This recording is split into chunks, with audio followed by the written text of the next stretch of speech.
Welcome to The Explainer. Today, we're unpacking the vast, wildly complex narrative of the United States. But look, instead of just memorizing a list of dates and names like a high school pop quiz, we're going to look at this history through a very specific lens. Think of the 400-year history of the U.S. as a continuous, biological cycle. It's a story of explosive, often unbelievable expansion, followed almost immediately by violent, tearing conflict required to manage all that massive growth. It's literally the story of a nation constantly outgrowing its own boundaries, both physical and ideological. Here's our game plan for today. We'll be hitting 6 major eras: colonization and collision, the American Revolution, forging a new government, expansion and manifest destiny, the Civil War, and finally Reconstruction and the West. Let's dive right in.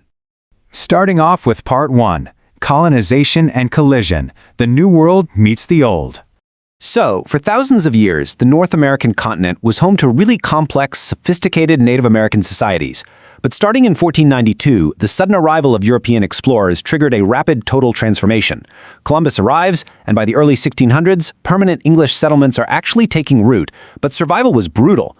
Jamestown barely scraped by without the dictatorial leadership of Captain John Smith, and the 1620 Plymouth colonists literally had to draft their own governing document, the Mayflower Compact, just to keep things from devolving into chaos. And crucially, by 1619, the first enslaved Africans arrived in Virginia, planting the seeds for a brutal institution that would define centuries of American history.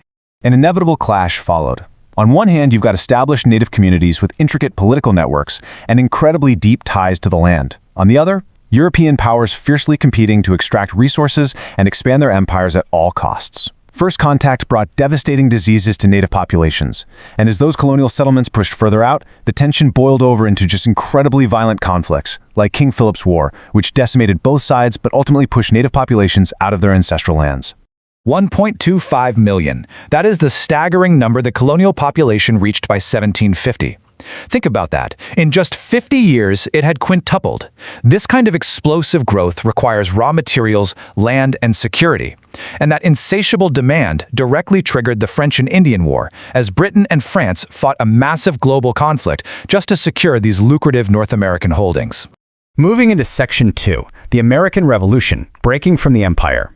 So, Britain actually won the French and Indian War, but they racked up massive debt doing it. To pay it off, Britain tried to tighten the leash and tax their booming American colonies. And it didn't start as a grand war for independence. It literally started over money. No taxation without representation became the absolute rallying cry. Protests over the 1765 Stamp Act escalated to the Boston Massacre, which then led to the property destruction of the Boston Tea Party, triggering Britain to pass the crushing Intolerable Acts. Finally, in 1775, this escalating financial dispute violently boiled over into open rebellion, with the first shots fired at Lexington and Concord. We hold these truths to be self-evident, that all men are created equal. By 1776, the rebellion completely transformed.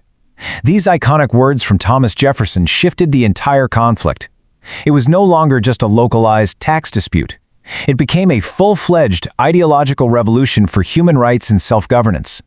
But declaring independence is one thing, actually winning it is a whole different story. The Continental Army was basically starving. They were made up of disjointed state militias who barely even saw each other as countrymen, and they were staring down the barrel of the world's most powerful military.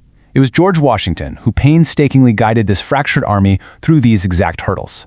His leadership kept the army alive just long enough to secure a crucial alliance with France after the Battle of Saratoga, which eventually let them trap the British and win a final decisive victory at Yorktown. Which brings us to Section 3, forging a new government, designing the Republic. Now, the newly independent states were honestly on the brink of economic and political disaster under the Articles of Confederation.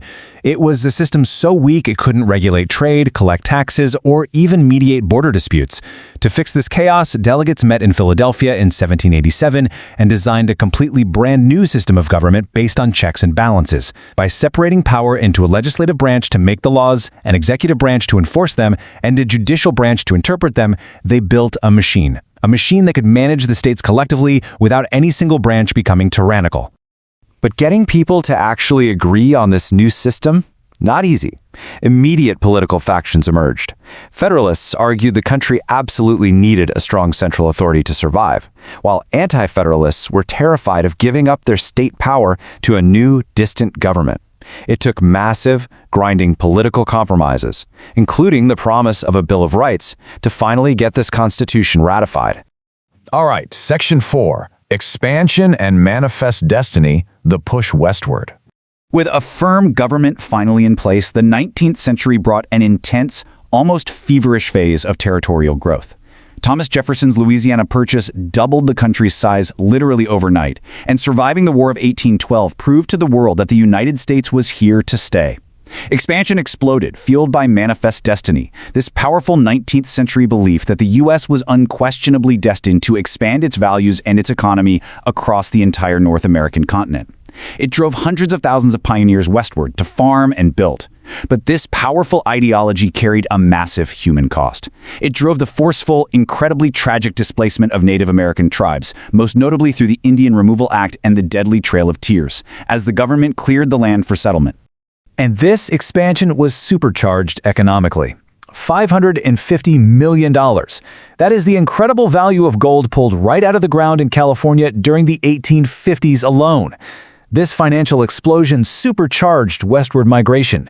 People rushed across the continent or sailed all the way around South America just to get a piece of the action. It completely reshaped the entire demographic map of North America. But all this incredible growth brought us to a terrifying question. Would these massive new territories allow slavery or be free? After the United States defeated Mexico and took control of the entire Southwest, including California, deciding what to do with these spoils ignited the country's most explosive foundational divide. Entering Section 5, the Civil War, a nation torn apart. The United States had built its economy, particularly down in the South, on the institution of chattel slavery. The complete failure to peacefully manage the expansion of this institution into the newly acquired Western territories violently fractured the nation. For years, politicians tried to patch the divide with fragile agreements like the 1820 Missouri Compromise, but they completely broke down. The debate turned to actual bloodshed in bleeding Kansas and radicalized into events like John Brown's armed raid in 1859. Finally, when Abraham Lincoln, a known opponent of expanding slavery, was elected in 1860, South Carolina and several other southern states seceded. When Confederate forces fired on Fort Sumter in 1861, the war officially began. The North wielded a massive industrial advantage and used a naval blockade strategy to effectively choke the South's economy.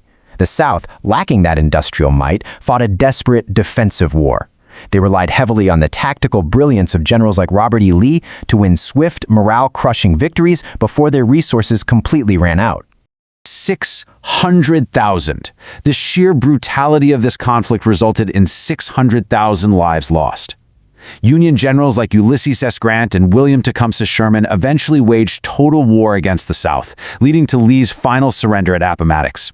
And right amidst this terrible bloodshed, Lincoln issued the Emancipation Proclamation, fundamentally shifting the war's purpose to explicitly abolishing slavery in the United States.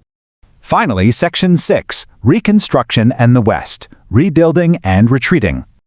Following the absolute tragedy of the war and Lincoln's assassination, the federal government had a monumental task. They had to figure out how to physically rebuild the shattered South while also guaranteeing the rights of millions of formerly enslaved African Americans. So they took crucial constitutional steps. The 13th Amendment formally abolished slavery. The 14th granted equal citizenship, and the 15th guaranteed voting rights. But while these incredible steps expanded civil rights on paper, the reality on the ground was very different. They were met with fierce resistance and systemic violence from groups like the KKK, literally requiring federal troops to physically occupy the South just to enforce the law. The ultimate irony of this era is pretty striking. Physical unity was achieved when the Golden Spike was driven to finish the Transcontinental Railroad in 1869, connecting the coasts in a matter of days. But political and social unity, that failed. By 1877, a political compromise effectively ended Reconstruction. Federal troops were pulled out of the South, officially abandoning the enforcement of African American civil rights and opening the door for over a century of oppressive Jim Crow laws. Which leaves us with a pretty provocative question.